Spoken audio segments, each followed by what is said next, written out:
Good morning guys, मैं योगेश धामीवाल आपके अपने YouTube चैनल CLC क्लासेस में आप सभी का स्वागत करता हूं।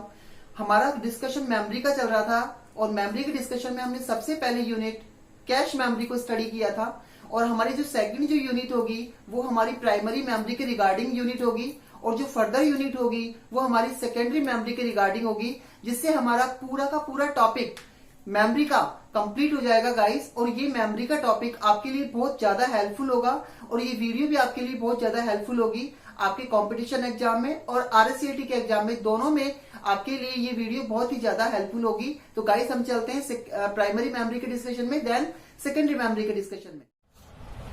सो गाइस हमारा टॉपिक है जो हम स्टार्ट कर रहे हैं, कैश मेमोरी का टॉपिक हमने कंप्लीट कर लिया है।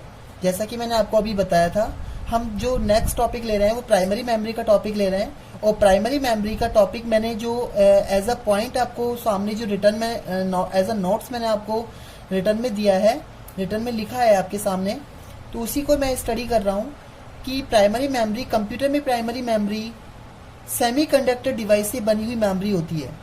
गाइस जो प्राइमरी मेमोरी होती है, ये क्वेश्चन कई बार डायरेक्ट क्वेश्चन आ जाता है कि जो प्राइमरी मेमोरी है वो किस से बनी हुई होती है। तो प्राइमरी मेमोरी सेमीकंडक्टर डिवाइस से बनी हुई मेमोरी होती है। नेक्स्ट जो पॉइंट मैंने लिखा है आपको कि सेमीकंडक्टर डिवाइस किस किस से मिलकर बनी हुई होती है, तो वो सिलिकॉन और ट्रांजिस्टर का कॉम्बिनेशन होता है। सिलिकॉन और ट्रांजिस्टर का कॉम्बिनेशन होता है और वो मिलकर सेमीकंडक्टर डिवाइस को कंप्लीट करती है। इसके बाद जो हमारा नेक्स्ट पॉइंट हमारा आ रहा है, वो हमारा नेक्स्ट पॉइंट है प्राइमरी मेमोरी वोलेटाइल टाइप की मेमोरी। नेक्स्ट है वोलेटाइल, जो प्राइमरी मेमोरी है उस प्रकार के डाटा अथवा प्रोग्राम को स्टोर करती है जिसे रिसेंटली प्रोसेसिंग यूनिट के द्वारा प्रोसेस किया जा रहा है। देखो ये मैंने इंपॉर्टेंट पॉइंट्स में आपको इंडिकेट किया है कि पार्ट्स में डिवाइड किया गया है, रैम और रोम। रैम को हम अलग डिस्कशन में, हम रैम को अलग से पढ़ेंगे और रोम को अलग से डिस्कशन में पढ़ेंगे। तो सबसे पहले हम रैम के वाली कंडीशन को लेते हैं। रैम, जैसा कि इंपॉर्टेंट पॉइंट्स के रूप में मैंने रैम को लिया है, इंपॉर्टेंट पॉइंट्स रिगार्डिंग रैम, जिसका आप जानते हैं कि रैम का पूरा नाम रैंडम एक्सेस मेमोरी होता है और रैम एक प्राइमरी मेमोरी का ही पार्ट होता है।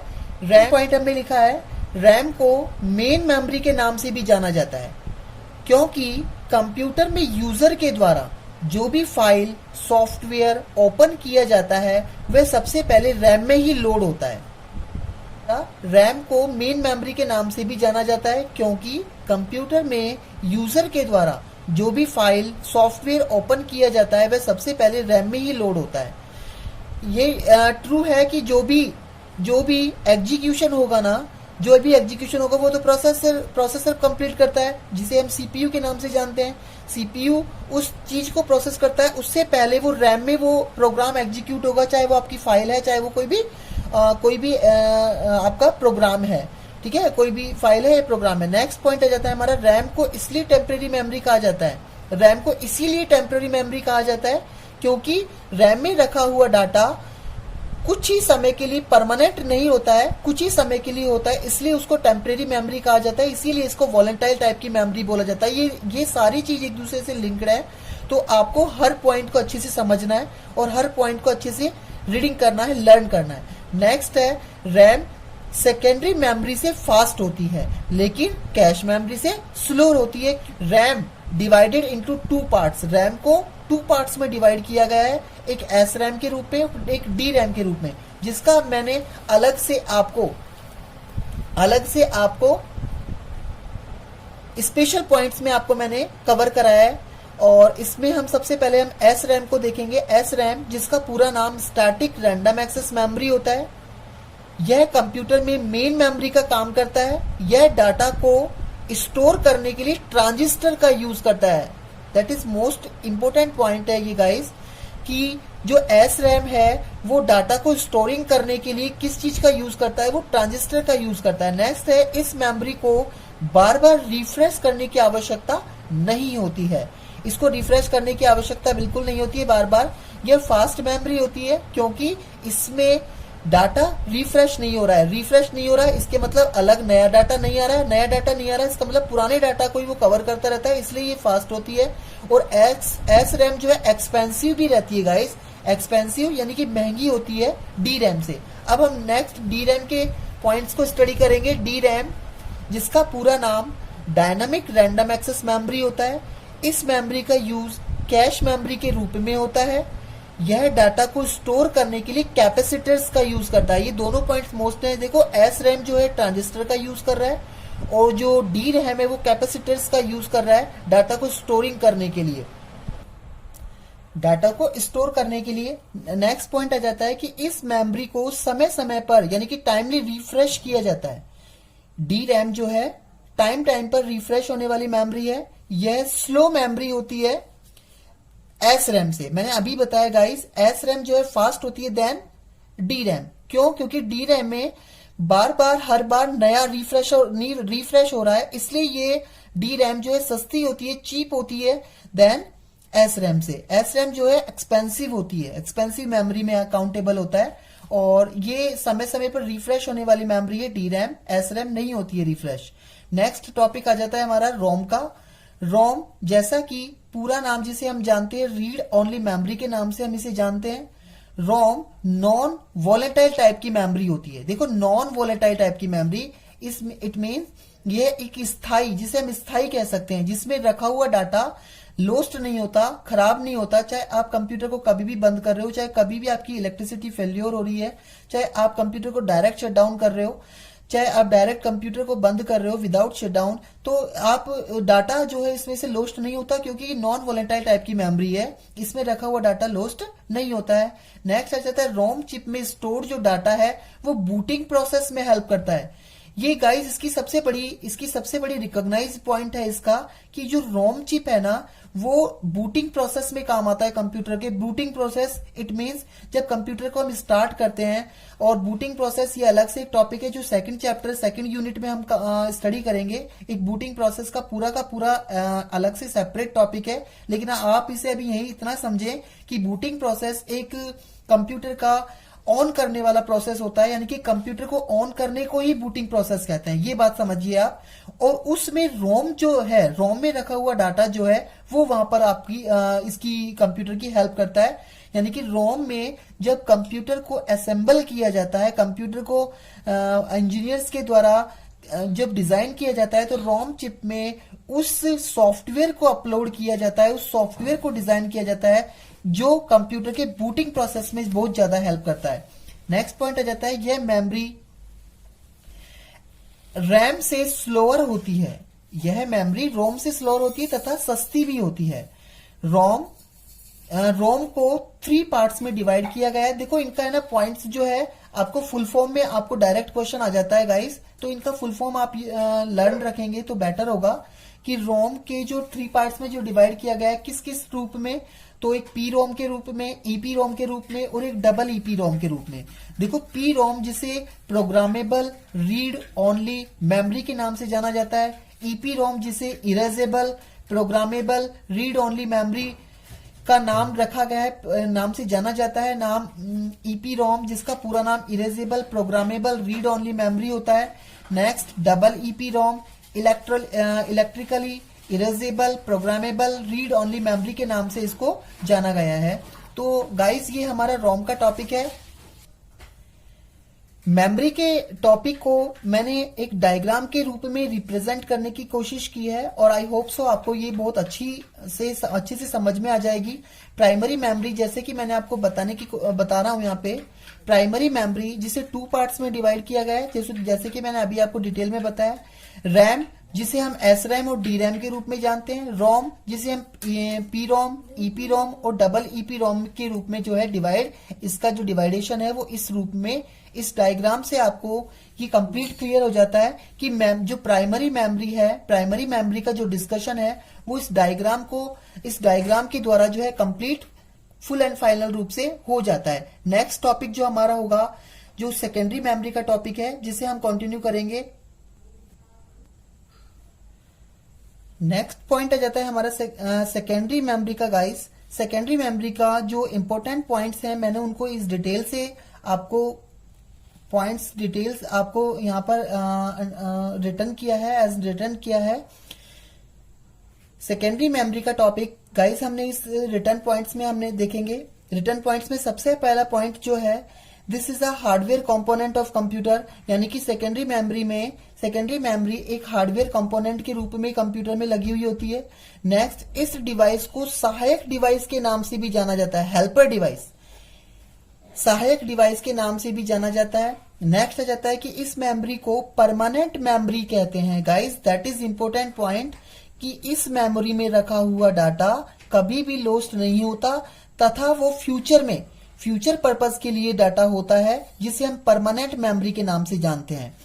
यह मेमोरी नॉन वॉलेटाइल टाइप की मेमोरी होती है। ये दोनों डिस्कशन एक ही टाइप के हैं, परमानेंट और non volatile. Non volatile it means स्थायी रूप से, और परमानेंट, चाहे आप परमानेंट बोल दो इसको, चाहे नॉन वॉलेटाइल टाइप की बोल दो, लेकिन क्वेश्चन में ये अलग अलग टाइप से कई बार क्वेश्चन आपको दिख जाता है कि ए ऑप्शन में आपको नॉन वॉलेटाइल हो गया, बी में आपको परमानेंट हो गया, सी में हो गया ए और बी दोनों। तो आपका ए और बी इसलिए दोनों सही होगा क्योंकि परमानेंट मेमोरी भी सेकेंडरी मेमोरी को बोल सकते हैं और नॉन वॉलेटाइल टाइप की मेमोरी भी सेकेंडरी मेमोरी को गाइस बोल सकते हैं। नेक्स्ट पॉइंट आ जाता है कि यह मेमोरी सभी प्रकार की फाइल्स को स्टोर कर सकती है, चाहे आपकी वो वीडियो फाइल है, चाहे आपकी वो ऑडियो फाइल है, चाहे वो किसी डॉक्यूमेंट से रिलेटेड फाइल है, चाहे वो डाटा से रिलेटेड फाइल है, चाहे वो प्रेजेंटेशन से रिलेटेड फाइल है, चाहे वो पीडीएफ नोट से रिलेटेड फाइल्स है, वो सभी फाइलों को कंटेन अपने फोल्डर में, फाइल में कंटेन करके रख सकता है गाइस।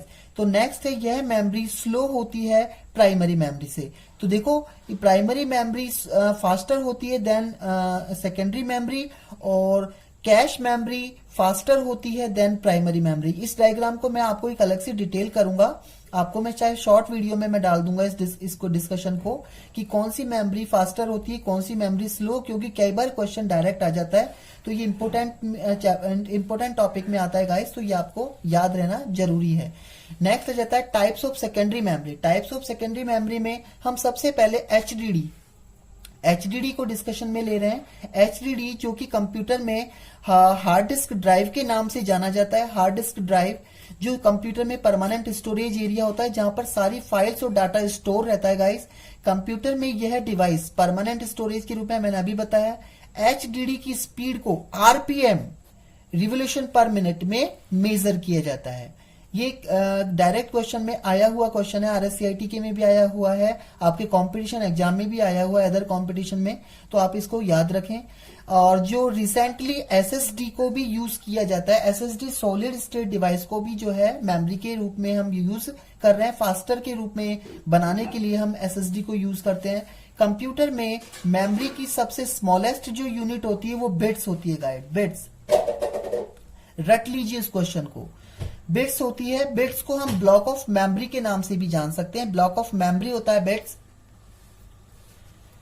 ब्लॉक ऑफ बिट्स में मेमोरी को जो है, अभी नेक्स्ट है हमारा कि जो 4 बिट्स में, देखो मैंने आपको एक मेजर यूनिट रिप्रेजेंट किया है आपके सामने। जो 4 बिट्स जो है वो एक निबल को शो करता है, एक निबल के बराबर होता है। 8 बिट्स यानी 8 बिट्स आपके 1 बाइट, या आप 2 निबल में आप बोल सकते हैं इसको। और 1024 बिट्स यानी कि 1024 बिट्स जो है 1 किलो बाइट के बराबर होता है।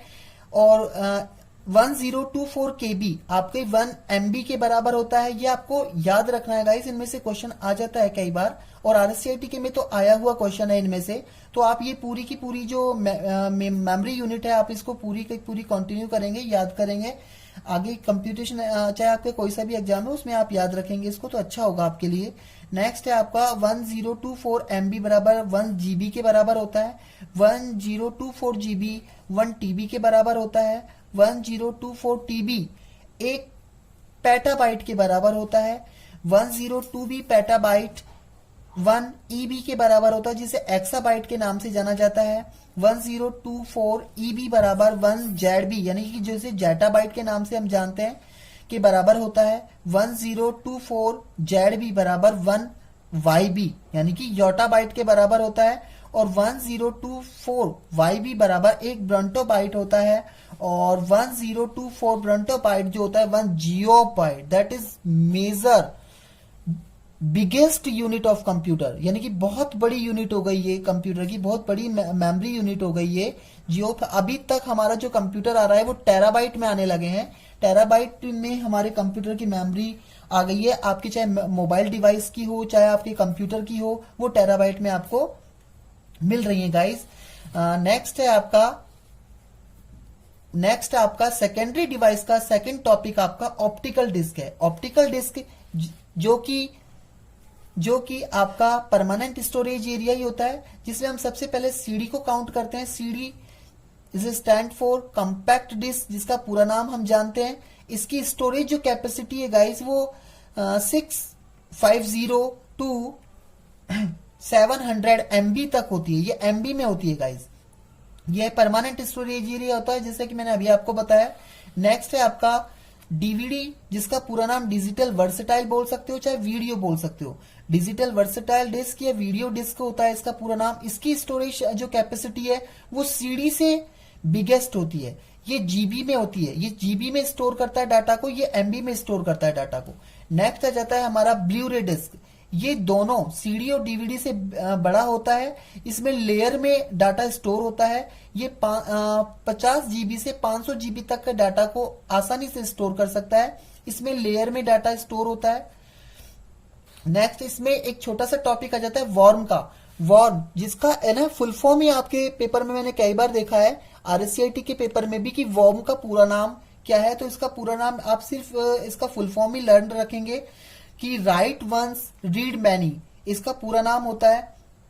और हमारा जो ऑप्टिकल डिस्क और इसके अलावा हमने हार्ड डिस्क जो सबसे पहले पढ़ा, इसके बाद हम पढ़ेंगे, इसके बाद हम स्टडी करेंगे मेमोरी कार्ड को, यानी कि फ्लैश ड्राइव को। फ्लैश ड्राइव के अंदर आता है आपका पेन ड्राइव और डिजिटल मेमोरी कार्ड।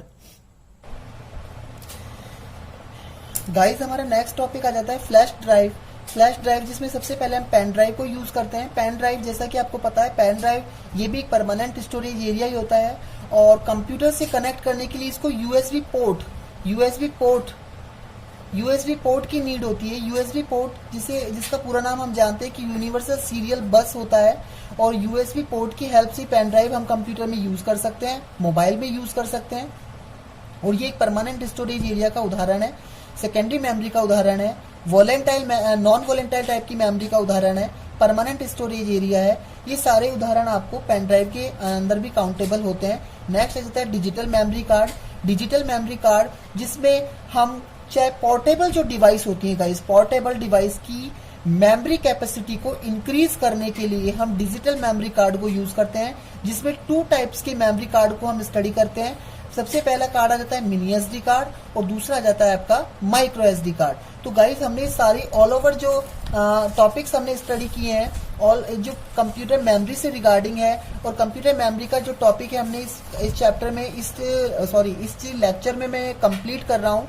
और कंप्यूटर मेमोरी जो कि एक मेजर टॉपिक है, मेजर यूनिट है कंप्यूटर की, इसलिए इस चैप्टर को, इस टॉपिक को, इस लेक्चर को आपको बार बार देखकर याद करना है और इस वीडियो को आगे लाइक करना है, शेयर करना है guys. Thank you so much. मिलते हैं अगली वीडियो में जल्दी। Thank you guys.